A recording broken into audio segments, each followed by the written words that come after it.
how to fix some keys are not working on laptop. So the very first thing and then click on settings. Inside settings, head over to accessibilities. This interface will pop up.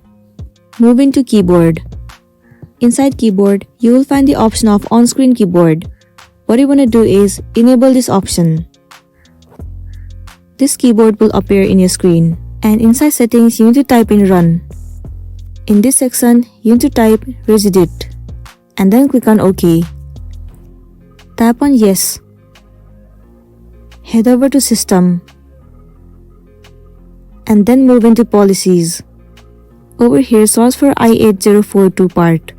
Once you have clicked on it, now tap on start over here and then click on modify. You need to make sure that the value data is set to 1. Once you have set it to 1, click on OK.